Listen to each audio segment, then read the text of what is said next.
இயேசுவின் நாமத்தினாலே அன்பின் வாழ்த்துக்கள்.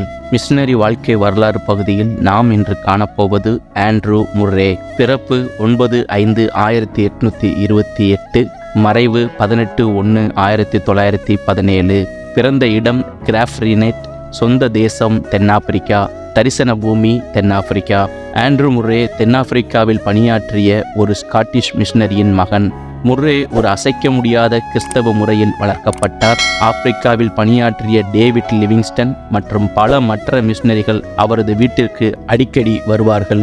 இளம் வயதிலேயே ஊழியக்காரனாகும்படி விருப்பத்தை கொண்டிருந்தார். ஆனால் அது ஆவிக்குரிய விசுவாசத்தின் அடிப்படையில் எடுக்கப்பட்ட முடிவை விட வேலை வாய்ப்பு சிறந்ததாக இருந்தது என்ற போதிலும் நெதர்லாந்தில் உள்ள யுட்ரெக்ட் பல்கலைக்கழகத்தில் வேதாகம இறையியலில் பயிற்சி பெற்றபோது மனமாற்றமடைந்து ரட்சிப்பின் அனுபவத்தை பெற்றுக்கொண்டார். பின்னர் இந்த அனுபவத்தை பெற்றுக்கொண்ட அவர், நான் முற்றிலும் கிறிஸ்துவிடம் என்னை சமர்ப்பித்தேன் என்று கூறினார். முர்ரே தனது இறையியல் ஆய்வுகளின் போது ஜோஹன் ப்ளூம்ஹார்ட் ஜெர்மனியில் செய்து கொண்டிருந்த ஊழியத்தை பற்றி கேள்விப்பட்டார். ஆகவே ப்ளூம்ஹார்ட்டை சந்திக்க சென்றபோது முர்ரே கர்த்தரின் வல்லமையால் நோயாளிகள் குணப்படுத்துவதையும் அற்புதங்கள் மற்றும் எழுப்புதல் வெளிப்படுவதை கண்டார். அந்த அனுபவம் அவருக்கு மிக ஆழமான தாக்கத்தை ஏற்படுத்தியது. எனவே அத்தகைய ஆவிக்குரிய எழுப்புதல் தனது சொந்த நாட்டிலும் வர வேண்டும் என்று அவர் ஜெபிக்கத் தொடங்கினார். போதகராக தகுதி பெற்ற பின்னர் 1848 தென்னாப்பிரிக்காவுக்கு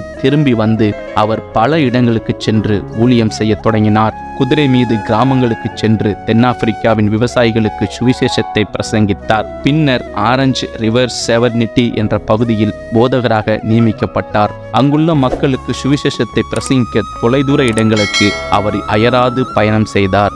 1860ஆம் ஆண்டில் அவர் வெர்செஸ்டரின் போதகராக நியமிக்கப்பட்டார். அங்கிருந்து தென்னாப்பிரிக்காவில் உள்ள மக்களை ஆவிக்குரிய எழுப்புதலுக்குள்ளாக வழிநடத்தினார். தங்கள் ஊழியத்தை தொடர முடியாத கிறிஸ்தவ ஆலயங்களை மிஷனரி நிறுவனங்களாக மாற்றினார். அவர் நிறுவிய 3 அமைப்புகளான ministers missionary union, the Bible and prayer union, laymen's mission league மூலம் தென்னாப்பிரிக்கா முழுவதையும் சுவிசேஷத்திற்கு நேராக வழிநடத்தினார். முர்ரேயின் அதிகாரமுள்ள பிரசங்கம் உருவாக்க பல மணி நேரம் ஜெபம் அடித்தளமாக இருந்தது.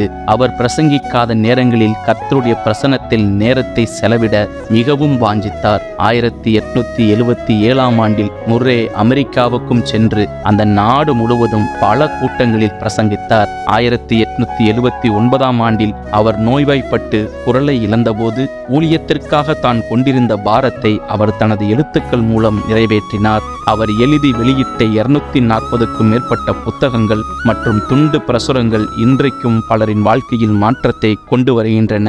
இப்படி தேவனுக்காய் வைராக்கியம் கொண்டவர் 18/1/1917 அன்று இறைவனடி சேர்ந்தார். தேவனுடைய மகிமைக்குள் சந்தோஷமாய் பிரவேசித்தார்.